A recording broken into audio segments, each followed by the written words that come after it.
할렐루야. 오늘은 시편 19편 말씀을 읽었습니다. 시편 150편 중에서 다윗이 쓴 시편은 대략 한 70여 편의 시가 되는데 그 중에 시편 19편은 특별히 하나님의 계시에 대한 말씀을 주고 있는 시편이 되겠습니다. 전반부 1절부터 6절은 자연 계시에 대한 말씀이고 7절부터 10절은 특별 계시, 하나님의 말씀에 대한 계시를 주고 있고 11절부터 14절은 계시의 말씀의 거울에 자신을 비춰보고 다윗이 깨달은 고백하는 신앙 고백이 들어있는 시편이 되겠습니다. 우리가 지난 주간에 성령 강림 주일을 보냈는데 성령의 역사 중에 우리에게 주신 가장 큰 은혜 중에 하나는 우리의 이목구비를 열어서 하나님을 알게 하시고 특별히 성령의 감동으로 기록하신 이 말씀을 읽는 자, 듣는 자, 그 가운데 기록한 것을 지키는 자들이 복을 받도록 볼 수 있는 눈을 주시고 들을 수 있는 귀를 주시고 깨달을 수 있는 마음을 주시고 특별히 성경을 읽을 때 하나님의 성령이 오셔서 생각나게 하시고 깨닫게 하시고 가르쳐 주시고 마음판에 새겨주시고 실천하여 복을 받도록 하나님의 성령의 역사가 오늘도 계속해서 우리 가운데 임하기를 주님의 이름으로 축복합니다. 오늘 특별히 다윗은 하늘을 보면서 하나님의 천지창조, 창조주 하나님을 보고 있습니다. 하나님께서는 태초에 자연 만물을 만드시고 에덴을 창조하시고 태초에 하나님이 천지를 창조하시고 이 삼라만상을 통해서 이 모든 것을 창조하신 창조주 하나님이 누구신가를 보여주셨습니다. 그러나 인간이 죄를 짓고 어두워져서 미련하게 되어서 하나님이 만든 이 세상을 살면서도 하나님을 알지 못하고 그저 자기의 욕심대로 사는 이런 무지한 어리석은 영적 어둠에 갇히고 만 것입니다. 그래서 오늘 우리로 하여금 다시 한번 눈이 열리고 귀가 열리고 이목구비가 열려서 하나님을 알아갈 수 있도록 특별 계시 말씀을 주셨고 이 말씀을 성령의 감동으로 기록하셨고 또 성령의 감동으로 깨닫게 하셨습니다. 그러나 여전히 삼라만상을 보면서 하늘과 땅과 바다와 산천초목을 보면서 하나님을 알지 못하는 사람은 이 말씀으로 기록해서 우리에게 주셨어도 또 하나님의 말씀을 통해서 길이요 진리요 생명이신 말씀이 직접 사람이 되어서 우리 가운데 오셔서 진리의 말씀을 전해 주셨지만 여전히 하나님의 성령의 은혜가 아니면 거듭날 수 없고 또 깨달을 수 없고 또 눈앞에 있는 주님을 보고서도 알지 못하는 그런 영적 무지 상태에 갇혀 있게 되는 것입니다. 그러므로 우리가 뭔가를 깨닫고 하나님의 은혜를 체험하고 또 내 삶이 변화되고 우리가 성장하고 성숙하게 되는 이 모든 배후에 하나님의 성령의 역사가 있다는 사실을 알고 오늘도 하나님의 성령께서 우리 예배에 임재하셔서 한 사람 한 사람 은혜를 주시고 또 하나님의 성령이 오셔서 이 시간도 하나님의 말씀을 깨닫게 하시는 마음에 새겨주시고 실천하여 복을 받게 하시는 특별한 은혜가 임하기를 주 이름으로 축복합니다. 계시라는 말은 헬라어로 아포칼립시스라고 하는데 쉽게 설명하면 우리가 이제 창문을 달고 커튼을 치죠. 밤이 되면 이제 밖에 빛을 차단하고 단잠을 자기 위해서 이제 커튼을 치는데 아침에 일어나면 이제 커튼을 젖히고 바깥 세상을 보게 되는 거 아니겠어요? 그래서 볼 수 없는 바깥 세상을 볼 수 있도록 닫혔던 커튼을 열어 젖히는 행위 그 자체를 계시라고 하는 거예요. 우리가 지금 이제 이목구비를 가지고 있지만은 우린 여전히 신령한 세계를 볼 수 있는 영안이 열리면 좋겠지만 그러지 못한다. 바리새인들이 예수님께 이런 질문을 합니다.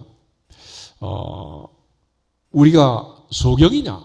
그럴 때 예수님이 하신 말씀 너희가 차라리 소경이라면 죄가 없겠지만은 아직도 본다고 하니 너희 죄가 그저 있느니라 그랬습니다. 바리새인들은 눈에 보이는 것만 보았고 예수님은 지금 신령한 세계를 얘기하고 있는 거죠. 주님이 이 땅에 오셔서 특별히 이제 많은 맹인들의 눈을 뜨게 하셨는데 그거는 눈을 뜨고 있는 자들이 보지 못하는 세계를 주님이 볼 수 있도록 육신의 눈을 열었을 뿐만 아니라 영안을 열어주신 거예요. 우리가 소경 바디메오를 보면 여리고 성이 마지막 터치기 직전 여리고를 지나가던 그 주님의 옷자락을 붙들고 바디메오는 눈을 뜨게 되었습니다. 많은 사람들은 그저 능력을 체험하고 그걸로 끝이었지만 바디메오는 육신의 눈을 떴을 뿐만 아니라 구주 예수 그리스도를 따라서 십자가를 향해서 주님과 함께 동행한 줄로 믿습니다. 우리에게 있어서 중요한 것은 육체의 눈을 뜨는 것도 중요하지만 신령한 눈을 뜰 수 있어야 한다. 그래서 오늘 다윗이 고백하는 이 시편을 보면 하늘과 땅과 산천초목을 통해서도 하나님을 볼 수 있는 영안이 열리기를 축복합니다. 또 하나님의 계시의 말씀을 보고 듣고 읽고 깨닫고 전달할 때도 하나님의 성령의 역사로 내가 주님을 만나고 체험하는 놀라운 은혜가 임하기를 주의 이름으로 축복합니다. 그런 차원에서 다윗은 주의 말씀이 나로 하여금 경고를 받게 하고 또 말씀을 지킴으로 상을 받게 하신다라는 사실을 깨달으면서 내 입의 말이 마음의 묵상이 주님께 연락되기를 원합니다. 이런 고백을 하고 있는 것입니다. 오늘 시편 19편 1절부터 6절을 보면 다윗은 하늘과 땅, 해와 달과 별, 우주 만물 삼라만상을 보면서 하나님을 볼 수 있었다는 사실을 알 수 있습니다. 우리가 눈이 열려서 항상 하나님을 볼 수 있고 이 좋은 계절 6월 이제 산천초목이 녹음이 짙어가는 푸르름의 계절을 맞이했는데 이 녹음 속에서 하늘의 찬란한 태양과 반짝이는 이 만물을 보면서 하나님의 은혜가 임하기를 축복합니다. 1절부터 6절을 같이 한번 읽어보겠습니다. 하늘이 하나님의 영광을 선포하고 궁창이 그의 손으로 하시는 일을 나타내는도다. 날은 날에게 말하고 밤은 밤에게 지식을 전하니 언어도 없고 말씀도 없으며 들리는 소리도 없으나 그의 소리가 온 땅에 통하고 그의 말씀이 세상 끝까지 이르도다. 하나님이 해를 위하여 하늘의 장막을 베푸셨도다. 해는 그의 신방에서 나오는 신랑과 같고 그의 길을 달리기 기뻐하는 장사 같아서 하늘 이 끝에서 나와서 하늘 저 끝까지 운행하며 그의 열기에서 피할 자가 없도다. 아멘. 이처럼 하나님께서는 온 우주 만물을 창조하시고 이것을 창조하시는 창조주는 나밖에 없다라는 사실을 강조하셨어요. 그럼에도 불구하고 인간은 이러한 하나님의 은혜를 깨닫지 못하고 삼다만상의 하나님이 아닌 우상의 숭배를 하면서 하늘과 땅과 기어다니는 짐승과 바다의 물고기 형상을 만들어가지고 온 만물을 망쳐놨단 말이에요. 그런 차원에서 하나님께서는 하늘과 땅, 해와 달과 별들을 통해서 내가 창조주다라는 사실을 지금도 선포하고 계시는 것입니다. 이 장엄한 우주 앞에, 자연 앞에 하나님을 만날 수 있기를 주의 이름으로 축복합니다. 그런 측면에서 창세기 1장은 태초에 하나님이 천지를 창조하시니라. 하나님의 천지 창조를 증명하는 것이 아니라 선포하고 있습니다. 하늘과 땅과 이 우주 만물을 창조하신 분은 하나님이시다. 그래서 어느 목사님은 창세기 1장 1절을 읽고 소명을 받았다 그러더라고요. 놀랍지 않아? 성경 전체를 읽어도 졸다가 끝나는데 한 절 읽고 하나님을 만난 거예요.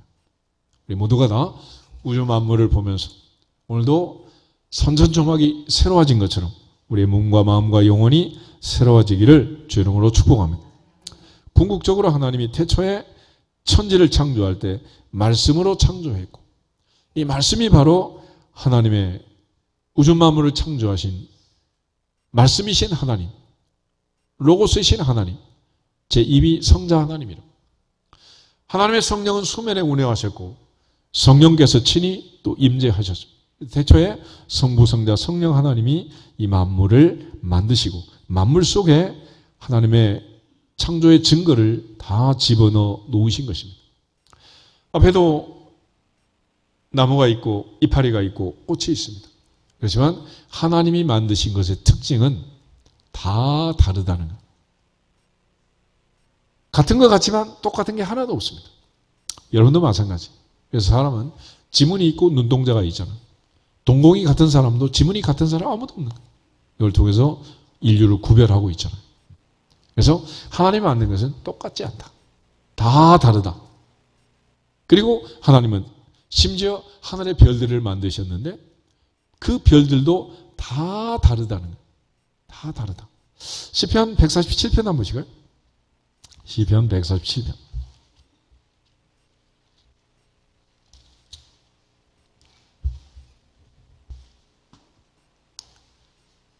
4절, 5절 두 절을 같이 한번 읽어보겠습니다.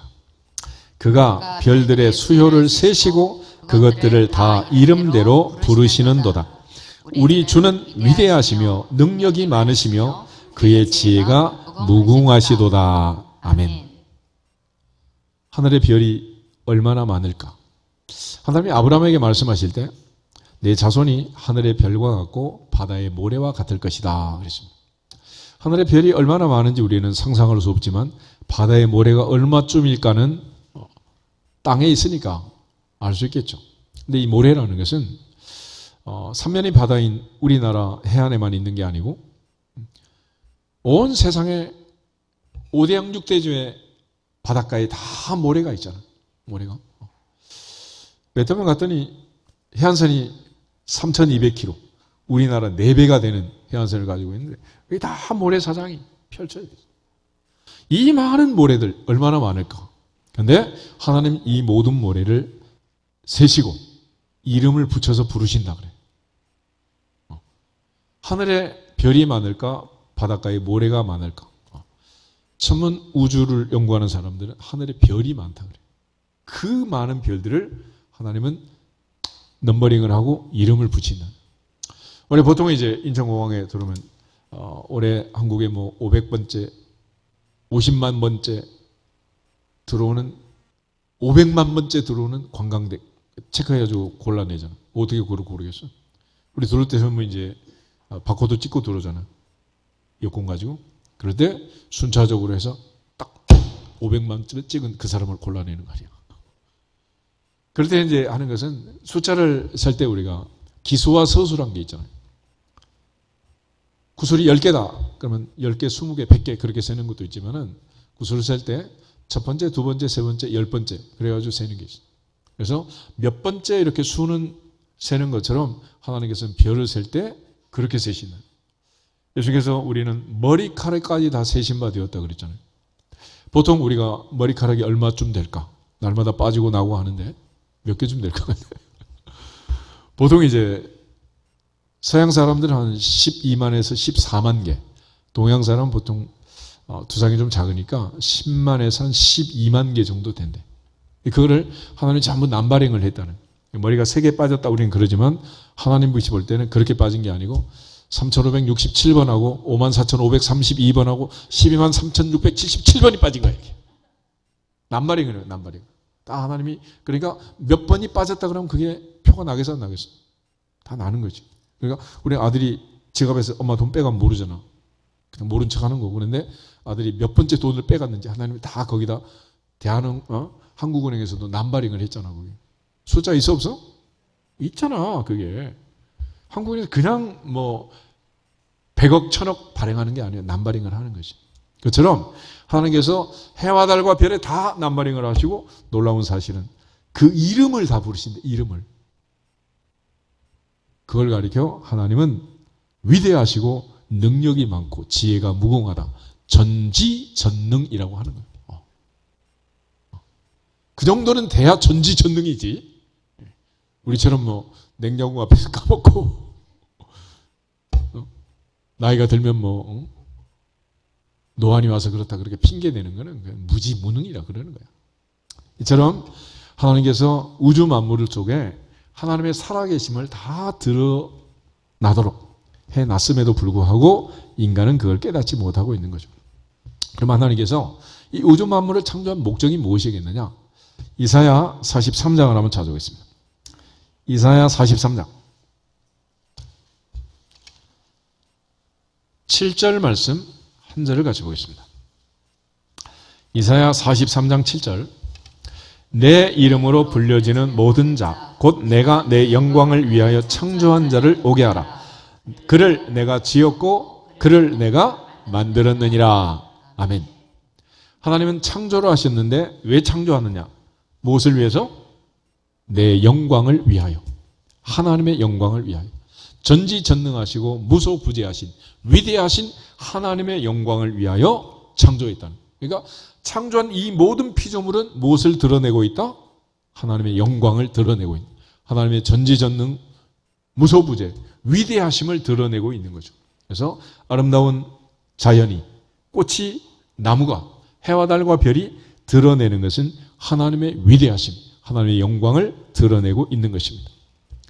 창세기 45장을 한번 더 보시면 5절부터 7절에 하나님이 창조주라는 사실을 하나님 스스로가 밝힙니다. 내가 한 거다라고 얘기하는 거예요. 그러니까 할아버지가 손자한테 자전거 사주고 누가 사줬니? 맨날 묻잖아. 할아버지요. 할아버지. 너 왜 태어났니? 그러니까 어떤 애들은 할아버지 갖고 노시라고요. 그런 애도 있더라고. 얼마나 이쁘겠어? 재산 다 주고 싶겠지. 그래서 하나님이 우리에게 다 주시는 거예요. 5절부터 7절을 보겠습니다. 나는 여호와라. 나 외에 다른 이가 없나니 나밖에 신이 없느니라. 창세기 이사야 45장 5절. 이사야 45장 5절에서 7절. 이사야 45장 5절 다시 읽겠습니다. 나는 여호와라. 나 외에 다른 이가 없나니 나밖에 신이 없느니라. 너는 나를 알지 못하였을지라도 나는 내 띠를 동일 것이요 해 뜨는 곳에서든지 지는 곳에서든지 나밖에 다른 이가 없는 줄을 알게 하리라. 나는 여호와라. 다른 이가 없느니라. 나는 빛도 짓고 어둠도 창조하며 나는 평안도 짓고 환난도 창조하나니 나는 여호와라. 이 모든 일을 행하는 자니라 하였노라. 아멘. 창조주는 오직 나밖에 없다. 하나님이 그렇게 말씀하세요. 예수님께서도 내가 곧 길이요 진리요 생명이니 나로 말미암지 않고는 아버지께로 올 자가 없다. 천하 인간에게 구원을 얻을 만한 다른 이름을 주신 일이 없다. 그래서 only one, 우리가 섬기는 하나님은 유일신이라고. 유일신. 그러니까 독생자, 유일하신 하나님, 한 분밖에 안 계시는 하나님. 요즘 이제 종교 다원화 그래가지고 원 오브 댐을 얘기하잖아. 기독교도 그 중에 한 길일 뿐이다. 구원의 길은 많다. 뭐로 가도 서울만 가면 된다. 그런데 구원의 길은 그러지가 않다는 거예요. 오직 한 길, 원웨이밖에 없다. 그래서 창조주도 한 분이고 우리를 구원하신 예수 그리스도 한 분이고 한 분밖에 없다는 거예요. 궁극적으로 하나님께서는 자신이 창조주이고 자신이 해와 달과 별과 낮과 밤과 어둠과 빛을 다 창조한 창조주는 나밖에 없다. 해 뜨는 곳, 해 지는 곳, 우주 공간 그 어디에서 어느 나라 어느 땅에서도 창조주는 나밖에 없다라고 말씀하시는 거예요. 그럼에도 불구하고 인간은 하나님이 만든 이 모든 것들을 우상으로 바꾸고 말았습니다. 로마서 1장을 한번 보겠습니다. 로마서 1장을 보시면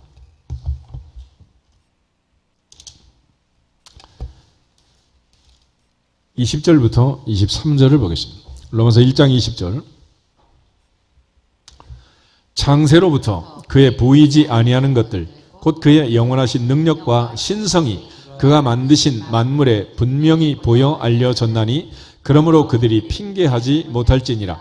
하나님을 알되 하나님을 영화롭게도 아니하며 감사하지도 아니하고 오히려 그 생각이 허망하여지며 미련한 마음이 어두워졌나니 스스로 지혜 있다 하나 어리석게 되어 썩어지지 아니하는 하나님의 영광을 썩어질 사람과 새와 짐승과 기어다니는 동물 모양의 우상으로 바꾸었느니라. 아멘. 하나님께서는 영원하신 능력과 신성을 자신이 만든 피조물 속에 다 집어넣어 놓으셨다. 그래서 사람은 하나님의 형상으로 만들었기 때문에 사람을 보면 누가 보여야 된다는 거요? 근데 안 보여. 근데 본 사람이 있어요. 야곱이 야복 나루터에서 밤을 새워 기도하면서 뒤에는 라반이 죽여가고 앞에는 에서가 20년 동안 400명을 군사훈련을 시켜서 자기를 죽이러 오는 거예요. 딱 죽었잖아. 죽을 고비를 넘기면서 천사의 옷자락을 붙들고 날 축복하지 않으면 보낼 수 없습니다. 날 죽이고 가십시오. 천사가 걷어져서 환도뼈가 부러지면서 그 눈물로 밤을 새워 기도하면서 하나님께 매달릴 때 하나님이 은혜를 주셔가지고 그 다음날 에서를 만나게 됩니다. 에서를 만나서 절을 7번 하면서 에서가 끌어안고 엉엉 울면서 형제 상봉이 이루어져요. 그때 야곱이 하는 말, 형님을 보니 누구를 본 것 같다고? 하나님을 본 것 같습니다. 자기를 죽이려고 하는 그 형 에서의 모습 속에서 누구를 봤다고? 하나님을 봤다는 거예요. 에서가 변한 거예요? 야곱이 변한 거예요? 야곱의 눈이 번쩍 뜨이게 됩니다. 오늘 그런 은혜가 임하기를 축복합니다. 문제는 누구한테 있는 거예요? 나한테 있고. 누구의 눈에 문제가 있는 거예요? 내 눈에 문제가 있는 거야. 에서한테는 아무 문제가 없어. 에서는 그때나 지금이나 똑같아. 그런데 하나님이 은혜를 주시고 나니 드디어 에서의 모습에서도 하나님의 모습을 보는 거예요. 그래서 그날 야곱이 에서를 만난 그 아침 그 자리를 브니엘, 그래, 브니엘. 브니엘이라는 말은 파님이라는 말이 얼굴이라는 말인데 엘은 하나님. 하나님의 얼굴을 봤다. 그래서 브니엘이라고 하는 거예요. 브니엘. 우리 모두가 다 하나님께 예배 드리고 또 나가서 밖을 보며 교회 담장의 넝쿨 장미를 보면서도 이목구비가 열려서 하나님을 만나시기를 축복합니다. 하나님은 만드신 모든 만물을 통해서 하나님을 만나기를 원하시고 하나님 보여주기를 원하는. 그런데 인간은 그걸 갖다가 어떻게 바꾸었느냐. 23절 보면 썩어지지 아니하는 하나님의 영광을 썩어질 사람과 새와 짐승과 기어다니는 동물 모양의 우상으로 바꾸었다. 세계적으로 유명한 축구팀, 야구팀, 배구팀, 농구팀 할 것 없이 전부 다 자기 팀의 상징을 뭐로 만들어놔서 다 이런 우상의 모양으로 다 만들어 놓은 거예요. 바닷속의 물고기, 기어다니는 짐승, 동물, 하늘의 해와 달과 별, 이런 형상으로 다 바꾸어가지고 이런 어리석고 미련한 일을 하고 있다는 거예요. 그게 또 좋다고 쫓아다니면서 막 나는 곰이다, 사자다 이래가면서 막 이런 어리석은 일을 하고 있는 것입니다.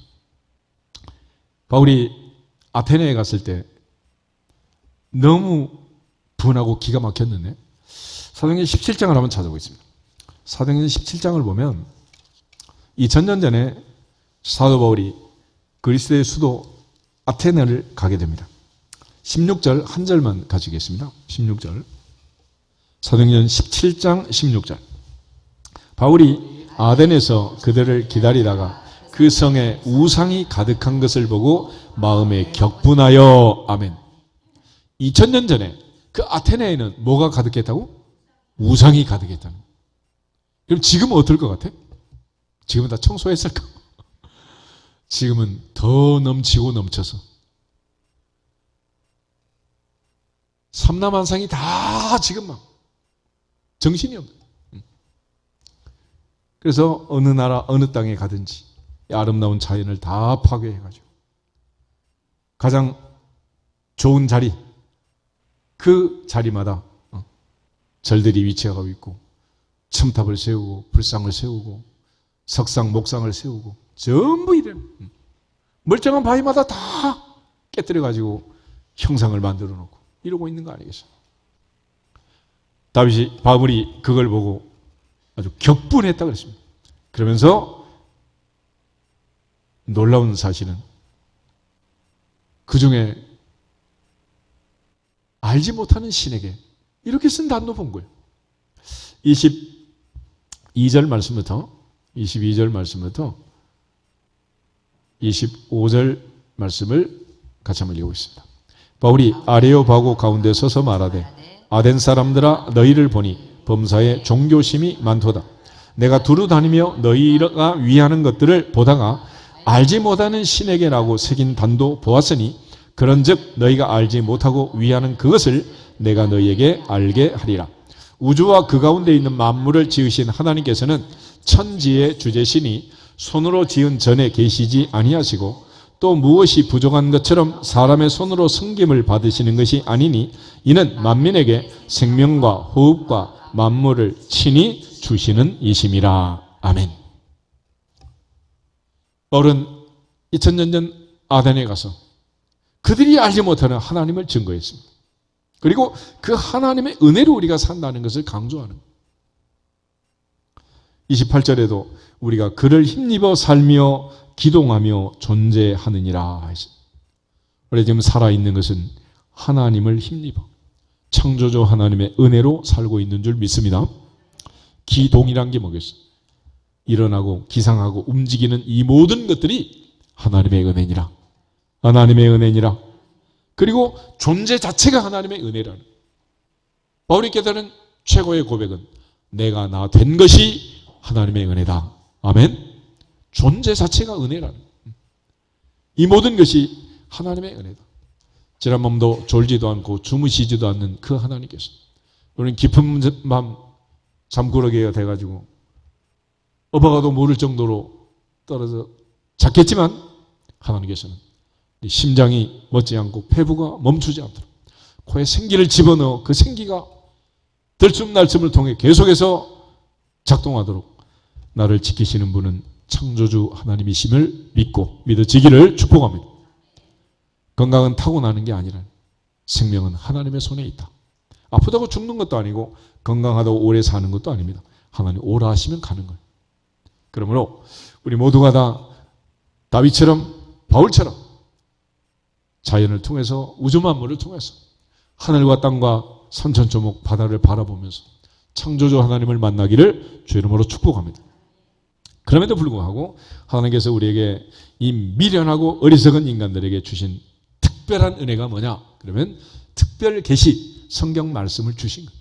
그래서 이제는 보여줘도 모르니까 말로 표현해서 우리로 하여금 알아들을 수 있도록 하신 거예요. 알아들을 수 있도록. 아이들이 집에서 자라면서 엄마 아빠 사랑 속에 큽니다. 근데 표현하지 않으면 잘 모르는 것 같아요. 그래서 애들은 좋은 기억은 하나도 없고 엄마가 한번 혼내면 그걸 평생 기억해가지고 엄마가 나 혼냈다고 그것만 기억을 해. 놀랍지? 그런데 하나님께서는 우리에게 표현을 하고 있어요. 내가 창조했다. 나는 너를 사랑한다. 계속해서 말씀을 하시는. 그래서 이 말씀을 통해서 하나님께서 우리로 하여금 깨달아 알도록 특별 계시를 주신 거예요. 그래서 특별 계시는 뭐냐? 성경을 가리켜 특별 계시라고 합니다.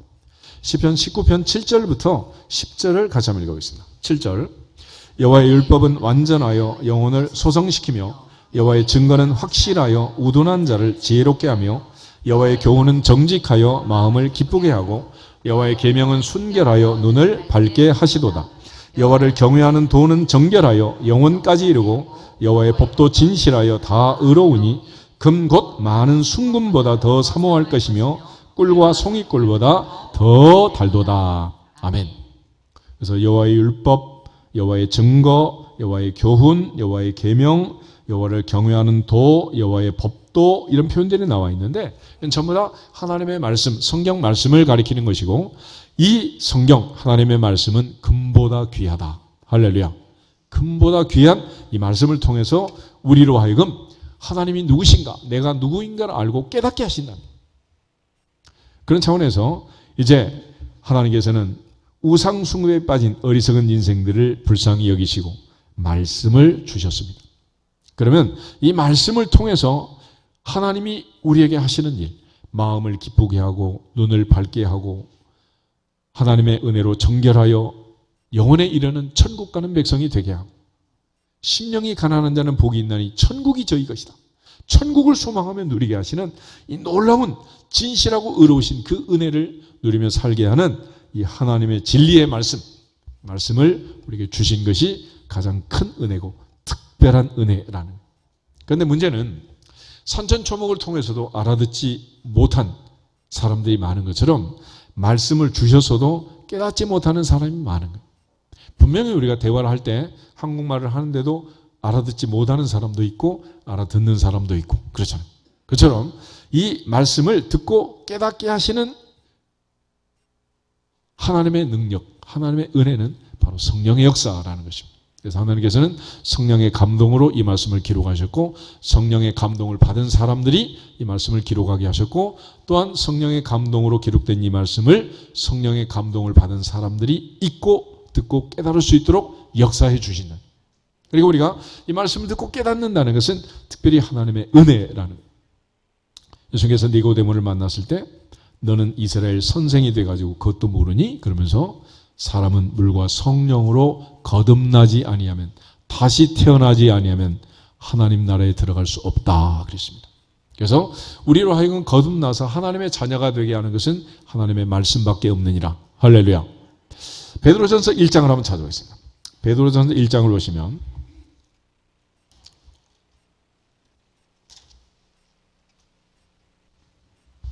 23절부터 25절 말씀.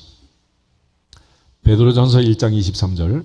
너희가 거듭난 것은 썩어질 씨로 된 것이 아니요 썩지 아니할 씨로 된 것이니 살아있고 항상 있는 하나님의 말씀으로 되었느니라. 그러므로 모든 육체는 풀과 같고 그 모든 영광은 풀의 꽃과 같으니 풀은 마르고 꽃은 떨어지되 오직 주의 말씀은 세세토록 있도다 하였으니 너희에게 전한 복음이 곧 이 말씀이니라. 아멘. 믿음은 어디에서 나오고? 들음에서 나오고, 들음은 그리스도의 말씀으로 말미암았느니라. 그러니까 말씀을 듣지 않고 구원받을 수 있는 사람은 있다 없다? 없다는 거예요. 그렇지만 말씀을 들었다고 다 구원받는 것도 아니다. 말씀을 들을 때, 전할 때, 읽을 때 하나님의 성령이 오셔서 생각나게 하시고 깨닫게 하시고 가르쳐 주시고 마음에 새겨 주시고 은혜를 주셔야만, 이목구비가 열려야만 은혜를 받느니라. 생명의 씨가 들어가서 거듭나게 되느니라. 이 말씀을 통해서 주시는 베드로 후서 1장을 한번 넣어보시면 19절부터 21절. 베드로 후서 1장 19절.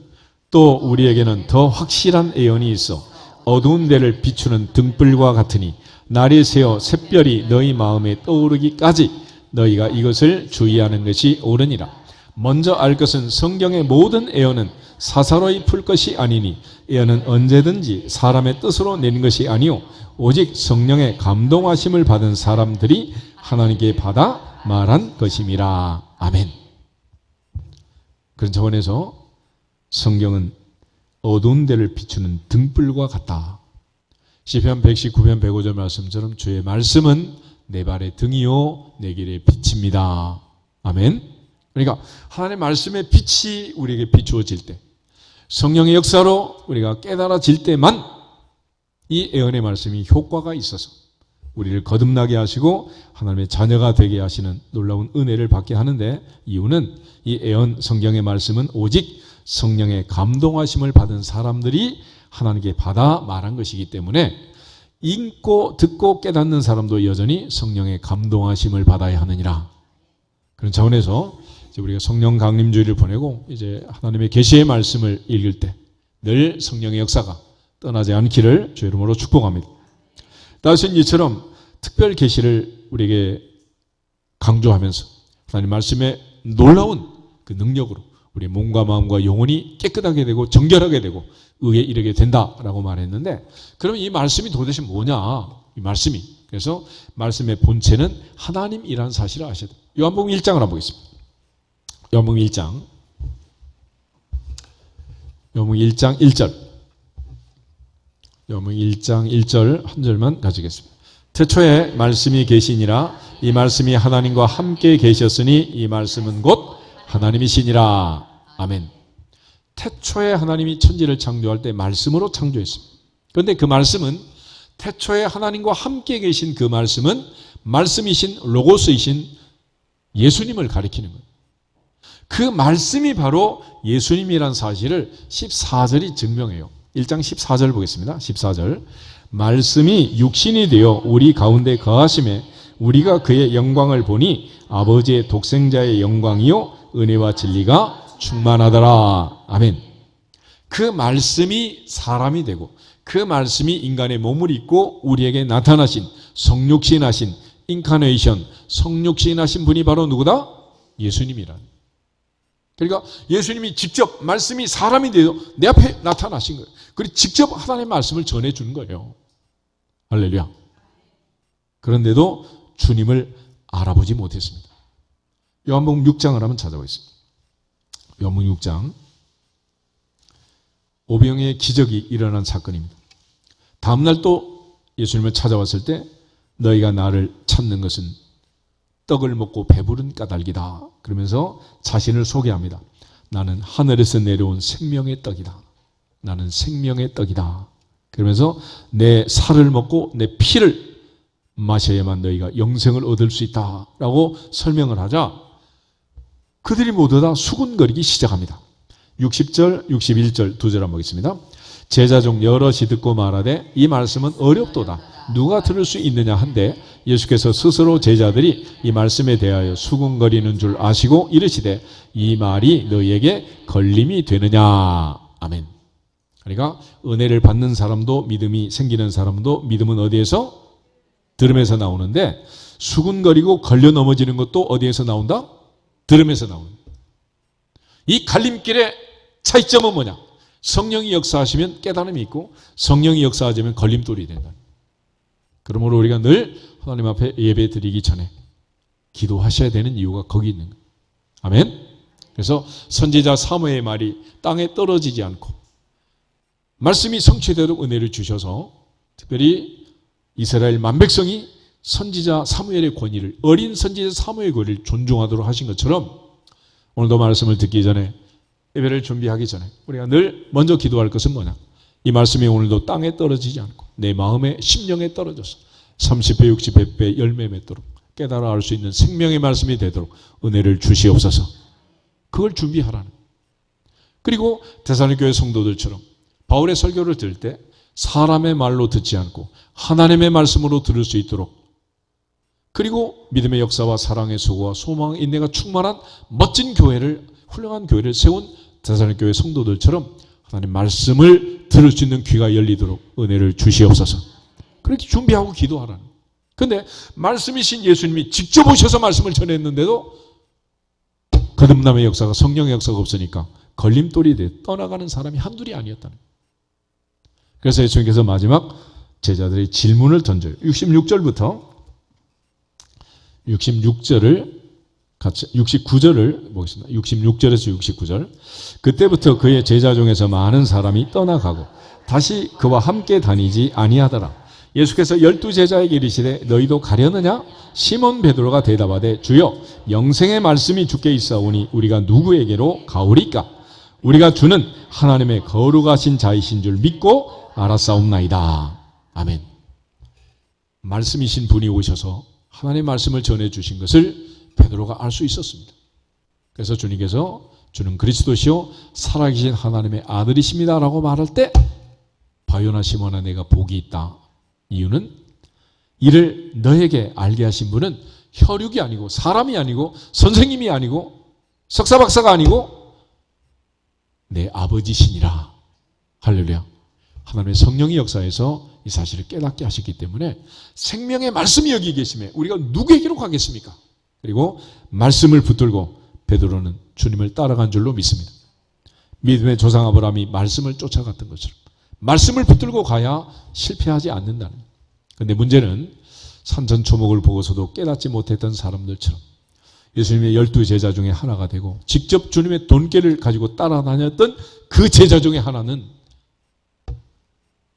실패했다는 거예요. 실패. 70절 71절 보겠습니다. 예수께서 대답하시되 내가 너희 12를 택하지 아니하였느냐? 그러나 너희 중에 한 사람은 마귀니라 하시니 이 말씀은 가룟 시몬의 아들 유다를 가리키심이라. 그는 12 중에 하나로 예수를 팔자르라. 아멘. 그래서 요한복음 13장 2절에 가면 마귀가 벌써 가룟 유다의 마음에 예수 팔려는 뭘 집어넣었다? 생각을 냈다. 생각. 그래서 오늘 시편 19편의 다윗의 고백이 내 입의 말이 마음의 묵상이 주님 앞에 연락되기를 원합니다. 내가 마음 생각이라도 그런 생각이 내 속에 들어가지 않도록 은혜를 주시옵소서. 우리가 마음과 생각을 잘 관리하셔야 돼요. 그렇지 않으면 예배 시간 이 시간에도 마음과 생각이 들랑달랑하자. 냉장고 문도 열었다가 하고 침대도 걷었다가 뒤집었다 빨래도 겠다가 별짓을 다 하게 만드는 거야. 하나님의 은혜로 내 입의 말이 마음의 생각이 주님께 연락되기를 원합니다. 굳이 그렇게 하고 싶으면 좀 피아노도 닦으시고 강대상도 닦으시고 좀 부엌에 좀 그릇도 좀 닦으시고 생각에 가서 거기를 치야지. 자기 집에 가서 그러지 말고 내 입의 말이 마음의 생각이 하나님의 성령의 역사로 깨달아지는 은혜가 있기를 축복합니다. 궁극적으로 말씀의 본체는 바로 예수님 자신이라는 요한일서 1장을 한번 더 보겠습니다. 요한일서 1장 1절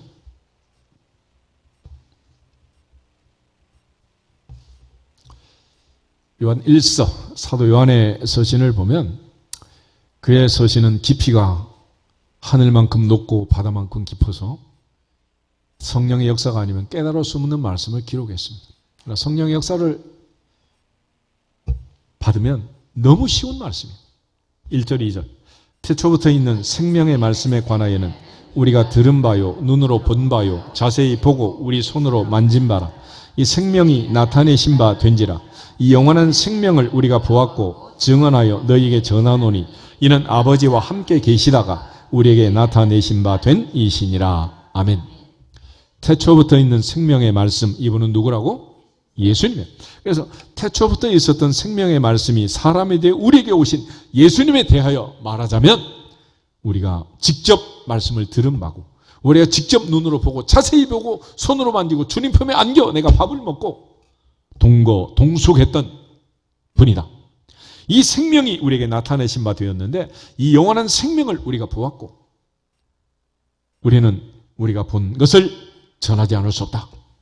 왜냐하면 아버지와 함께 계시다가 우리에게 나타나신 바 되신 사람이 되시 우리에게 되신 성육신하신 그분이 바로 예수님이다. 할렐루야.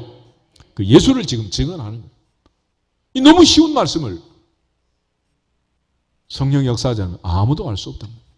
그래서 말씀의 본체는 예수님이다. 요모 6장을 한 번 더 보겠습니다. 요모 5장 39절 40절.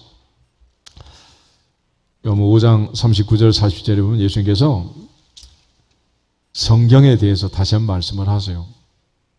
5장 39절. 너희가 성경에서 영생을 얻는 줄 생각하고 성경을 연구하거니와 이 성경이 곧 내게 대하여 증언하는 것이니라. 그러나 너희가 영생을 얻기 위하여 내게 오기를 원하지 아니하는도다. 아멘. 요즘 당시 대제사장들, 서기관들, 바리새인들, 율법사들, 교법사들 많은 사람들은 날마다 성경을 연구했습니다. 그런데 이 성경은 누구에 대한 기록이라고? 예수님. 너무 24장 44절 말씀처럼 모세의 율법과 선지자의 글과 시편에 나를 가리켜 말한 모든 것이 이루어져야 하리라 그랬죠. 성경은 모든 것이 예수님에 대한 얘기고 성경을 연구했다는 것은 결국 성경을 제대로 연구하면 누구를 만나게 된다는 거예요? 예수님. 그런데 너희가 내게 오기를 원하지 않는다 그 얘기는 무슨 얘기였어요? 성경을 연구하긴 하는데 제대로 했다 못했다? 못한 거예요. 알았지 못한 거예요. 그러니까 알지도 못하는 책을 끼고 다니는 거죠. 하나님의 은혜로 성경을 통해서 예수님을 만나고 주님을 만날 수 있기를 축복합니다. 주님의 안타까움은 바로 그것입니다. 예배는 이렇게 많이 드리는데 말씀은 그렇게 많이 듣는데 주님을 못 만나면 주님을 보지 못하면 아무 의미가 없다는 거예요. 야곱이 철야기도 하고 에서를 만났더니 형을 만나면서 누구를 만났다는 거예요? 하나님을 만났다 그러잖아요. 그러니까 이 모든 일을 통해서 하나님을 만날 수 있습니다. 찬양을 통해서도 하나님을 만나고 기도 시간에도 하나님을 만나고 말씀을 통해서 주님을 만나고 하나님을 만나시기를 축복합니다. 이것이 진짜 이목구비가 열려진 거듭난 성도의 삶이라는 것을 강조해 주고 있습니다. 그래서 성경의 주제는 곧 예수님이다. 말씀의 본체도 예수님이다. 그리고 이 말씀은 거울이 되어서 우리로 하여금 하나님 말씀을 깨닫게 하는 것입니다. 히브리서 4장을 한번 찾아보겠습니다. 히브리서 4장 12절 13절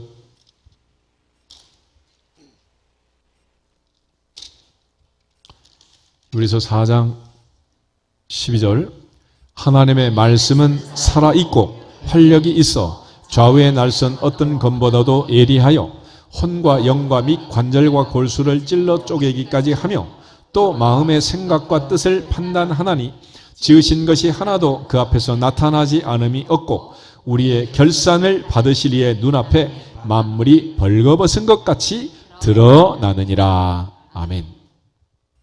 내 혼과 영과 및 관절과 골수를 찔러 쪼개고 영혼을 살리고 육체를 치유하고 우리 인생을 이 땅에서 거듭난 하나님의 자녀로 만들어서 천국 가게 하시는 유일한 도구는 말씀이다. 할렐루야. 말씀을 통해서 그렇게 역사한다는. 그러니까 어느 나라 어느 땅에서든지 하나님의 말씀을 전하고 하나님의 성령이 역사하시면 마케도냐 빌립보에서 루디아가 구원받고 길가에 앉은 계집종이 구원받고 간수장이 구원받은 것처럼 하나님의 역사가 나타날 줄로 믿습니다. 이처럼 성경의 본체,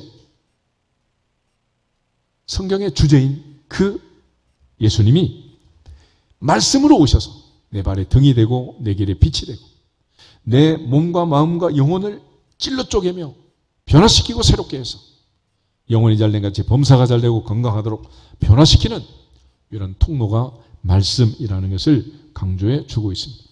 그런 차원에서 이제 오늘 다윗은 하나님 앞에 이 말씀이 갖고 있는 그 능력이 내게 이렇게 나타났습니다 라고 고백하는 거예요.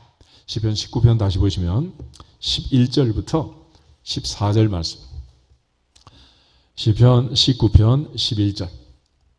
또 주의 종이 이것으로 경고를 받고 이것을 지킴으로 상이 크니이다.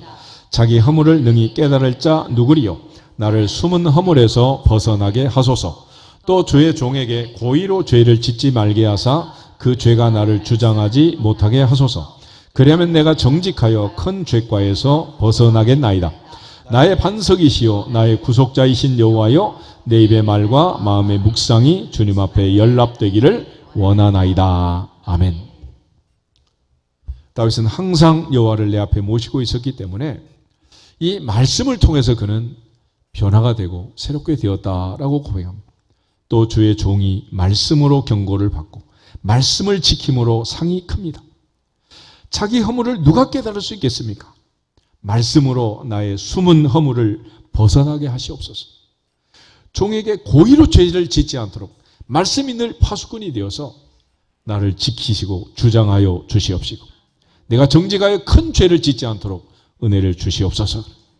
특별히 나의 반석이요 구속자이신 여호와여, 내 입의 말이 마음의 묵상이 주님 앞에 연락되기를 원합니다. 그런 차원에서 예수님께서는 이제 하나님의 말씀을 듣고 지키는 자와 듣고도 행하지 않는 자를 나누었습니다. 산상수훈의 말씀을 마치시고 마태복음 7장 24절부터 27절에 주님 하신 말씀, 누구든지 나의 말을 듣고 행하는 자는 그 집을 반석 위에 지은 지혜로운 사람 같다. 그러나 누구든지 나의 말을 듣고 행하지 않는 자는 그 집을 모래 위에 지은 어리석은 사람 같다. 말씀을 듣기까지는 똑같아요. 근데 행하느냐 행하지 않는 자는 하늘과 땅 차이다 라고 얘기를 하고 있습니다. 그런 차원에서 데살로니가 교회 성도들처럼 하나님의 말씀을 들을 때 반드시 하나님의 말씀으로 듣고 사람의 말로 듣지 않기를 주 이름으로 축복합니다. 디모데후서 3장을 한번 보겠습니다. 디모데후서 3장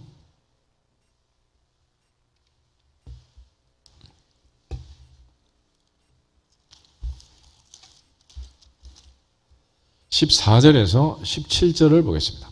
14절. 그러나 너는 배우고 확신한 일에 거하라.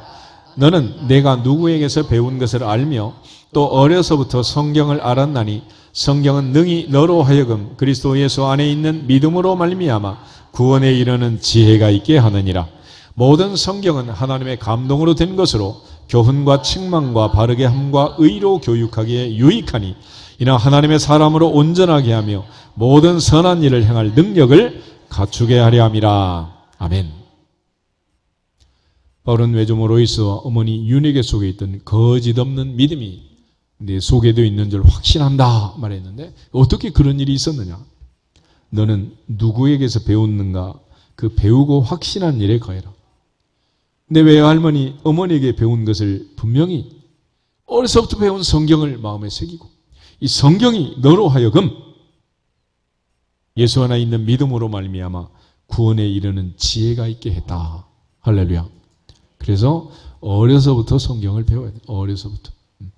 나중에 머리 커진 다음에 하려고 그러면 이게 잘 안 들어가. 사람은 누구나 두 마리 개를 키운다 그러잖아. 편견과 선입견이란 거. 먼저 내 속에 들어온 견해, 이게 선입견 아니야? 그래서 우리는 된장, 고추장을 먼저 먹었기 때문에 다른 나라 향신료를 냄새를 맡으면 어떻게 돼? 달콤해? 싫어? 싫어. 왜 그래? 그 선입견 때문에 그래. 우리는 우리끼리 있으니까 냄새가 안 나잖아. 밖에 나가면 중국 사람, 일본 사람, 베트남 사람, 캄보디아 사람 냄새 나요, 안 나요? 나요. 그럼 서양 사람들이 와서 우리나라 딱 들어오면 한국 사람 냄새가 날까 안 날까? 화장실에 들어간 사람하고 똑같아. 처음에는 막 냄새가 풍기는데 나 모르잖아. 우리끼리는 서로 몰라. 다 냄새가 나게 돼 있어요. 그래서 그리스도의 향기, 그리스도의 냄새를 풍기고 다녀라 그러잖아. 예배 드리고 나면 예배 드린 냄새가 나야 돼, 안 나야 돼? 나야지. 화장품 가게 가서 샘플만 바르고 나와도 냄새가 나는데 1시간 동안 말씀을 들은 냄새가 안 나면 이상한 거 아니에요, 그게? 모든 성경은 하나님의 감동, 성령의 감동으로 기록한 것이기 때문에 교훈과 책망과 바르게 함과 의로 교육하기에 유익하다. 그 말씀을 통해서 하나님의 사람을 온전하게 하고 선한 능력을 행할 역량을 갖추도록 한다는 거예요. 그래서 여기서 사람을 온전하게 한다 이 말은 고친다는 얘기예요. 고쳐. 하나님의 사람을 고치는데 뭘로 고친다? 말씀으로 고치는, 말씀으로. 요즘에 이제 우리가 고치는 가게가 별로 없죠. 바꾸는 가게가 많고 가센터도 가면 전부 요즘 바꾸잖아, 그지? 모든 걸 다 바꿔버려. 만약 하나님이 모세를 바꾸고 베드로를 바꾸고 바꿔치기 했으면 성경의 주인공들은 다 사라지고 말 거예요. 그러나 하나님께서는 바꿔치기 하지 않고 오늘도 고치기를 원하시느니라. 물에 빠진 모세를 건져서 이스라엘 민족을 출애굽시키고 야곱을 고쳐가지고 이스라엘을 만들고 사울을 고쳐가지고 바울을 만들고 시몬을 고쳐서 베드로 만든 것처럼 오늘도 고치기를 원하시는 그 은혜 때문에 아직도 내가 존재하고 살아있는 줄 믿습니다. 그것이 은혜란. 근데 하나님은 말씀을 통해서 우리를 고치기 원하는데 내 속에는 편견과 선입견이 꽉 차가지고 이게 안 돼. 그래서 이 두 마리 개를 잡으려고 하나님이 또 한 마리 개를 보냈어. 백문이 불여 일견 그러잖아. 직접 보여준 거 아니야, 직접. 예수님이 직접 와서 보여줬어. 그래도 깨닫지 못하면 이제 길이 있다 없다? 이제 길이 없는 거죠. 방법이 없어. 주 예수를 믿으라. 그러면 너와 내 집이 구원을 받으리라. 이래도 안 믿으면 이제 방법이 없는 거지 뭐. 그런 차원에서 야고보는 말씀을 행하는 사람, 행하지 않는 사람의 차이를 설명하면서 말씀은 거울이라고 해요. 거울. 거울. 야고보서 1장을 한번 보겠습니다. 야고보서 1장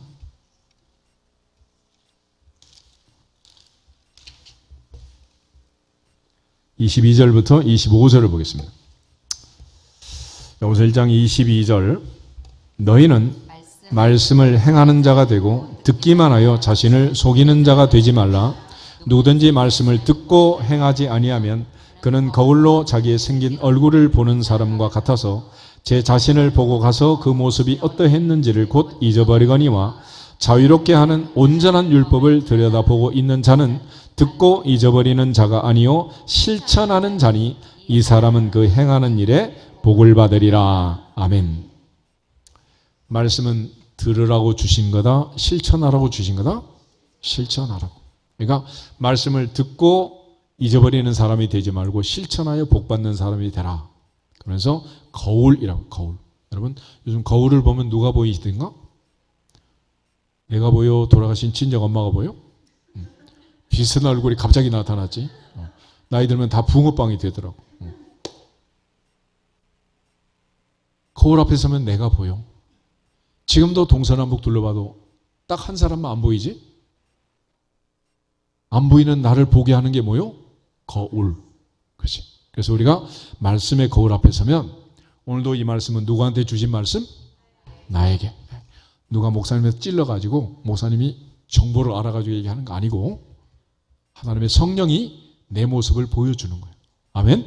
그래서 말씀의 거울을 보고 내 모습을 보고 실천하여 복을 받아라. 그래. 그러니까 말씀을 통해서 우리가 잘못된 것을 고치고 안 하는 것을 하게 하고 하려고 했던 것을 하지 말게 하고 하나님께서 우리에게 은혜를 주셔서 복을 받게 하신다는 거예요. 그런 차원에서 성경은 이 모든 복을 어디다 걸어놨느냐? 순종, 실천에다 복을 걸어. 그래서 야고보는 행함이 없는 믿음은 그 자체가 뭐다? 죽은 것이다 그랬습니다. 신명기 28장을 한번 보겠습니다. 신명기 28장 1절에서 6절. 신명기 28장 1절에서 6절을 같이 읽겠습니다. 내가 내 하나님 여호와의 말씀을 삼가 듣고 내가 오늘 내게 명령하는 그의 모든 명령을 지켜 행하면 내 하나님 여호와께서 너를 세계 모든 민족 위에 뛰어나게 하실 것이라. 내가 내 하나님 여호와의 말씀을 청종하면 이 모든 복이 내게 임하여 내게 이르리니 성읍에서도 복을 받고 들에서도 복을 받을 것이며 내 몸의 자녀와 내 토지의 소산과 내 짐승의 새끼와 소와 양의 새끼가 복을 받을 것이며 내 광조리와 떡반죽 그릇이 복을 받을 것이며 내가 들어와도 복을 받고 나가도 복을 받을 것이니라. 아멘. 한번 말하면 잘 못 알아듣으니까 뒤집어서 또 한번 얘기를 해요. 15절에서 19절 보겠습니다. 15절. 내가 만일 내 하나님 여호와의 말씀을 순종하지 아니하여 내가 오늘 내게 명령하는 그의 모든 명령과 규례를 지켜 행하지 아니하면 이 모든 저주가 내게 임하며 내게 이를 것이니 내가 성읍에서도 저주를 받으며 들에서도 저주를 받을 것이요 또 내 광주리와 떡반죽 그릇이 저주를 받을 것이요 내 몸의 소생과 내 토지의 소산과 내 소와 양의 새끼가 저주를 받을 것이며 내가 들어와도 저주를 받고 나가도 저주를 받으리라. 아멘. 성경은 양자택일을 요구하는 거예요. 말씀을 듣고 복을 받을지어다. 아멘. 그런 차원에서 너희 말이 내 귀에 들린 대로 행하리라 그랬잖아요. 그리고 하나님 말씀에 실천하는 자에게 하나님은 이 모든 복을 약속해 놨습니다. 하나님의 성령이 내 모습을 보고 고쳐서 깨닫게 해서 반드시 실천해서 복된 자리에 이르는 주인공들이 되시기를 주 이름으로 축복합니다. 갈릴리 가나에서 마리아가 하인들에게 했던 말씀, 너에게 무슨 말씀을 하시든지 어떻게 해라? 그대로 하라. 그대로 해라. 순종해라. 그 결과 갈릴리 가나에 기적이 일어나서 항아리의 물이 포도주로 바뀌는 첫 번째 기적이 임한 줄로 믿습니다. 엘리사 시대 선지자의 생도의 아내가 남편이 죽자 찾아왔습니다. 그때 엘리사가 얘기했어요. 이웃에게 그릇을 빌려라. 조금 빌리지 말고 다 빌려라. 그리고 보라 그랬어요. 기름병을 가지고 붓자 그릇마다 가득가득 찼습니다. 아들이 마침내 마지막 그릇입니다. 기름이 툭 떨어졌어요. 믿음의 분량만큼 채우실 줄 믿습니다. 믿고 구한 것은 받은 줄로 믿어라. 그러면 너에게 그대로 되리라. 그대로 되리라. 특별히 사울이라는 사람은 이스라엘의 초대 왕이 됐습니다. 가문의 영광이 아니라 인류 역사에 복을 받은 거 아니겠어요? 그런데 그 사울이 폐위가 됐습니다. 어쩌다가 그렇게 됐느냐? 사무엘상 15장 22절 23절 두 절 읽고 기도하겠습니다. 사무엘상 15장 22절 23절 사무엘상 15장 22절 사무엘이 이르되 여호와께서 번제와 다른 제사를 그의 목소리를 청종하는 것을 좋아하심같이 좋아하시겠나이까? 순종이 제사보다 낫고 듣는 것이 순양의 기름보다 나으니 이는 거역하는 것은 점치는 죄와 같고 완고한 것은 사신 우상에게 절하는 죄와 같음이라. 왕이 여호와의 말씀을 버렸으므로 여호와께서도 왕을 버려 왕이 되지 못하게 하셨나이다 하니라. 아멘. 사울은 왜 왕이 되지 못했다고? 말씀을 버렸다는 거예요. 말씀을 버렸어. 오늘부터는 말씀을 붙들고 실천함으로 복 있는 사람이 되기를 주님의 이름으로 축복합니다. 다 같이 옆 사람한테는 인사하겠습니다. 순종하여 복을 받읍시다. 순종하여 복을 받읍시다. 아멘. 다 같이 주 예수 그리스도의 이름으로 순종할지어다 선포하고 기도하겠습니다. 주 예수 그리스도의 이름으로 순종할지어다.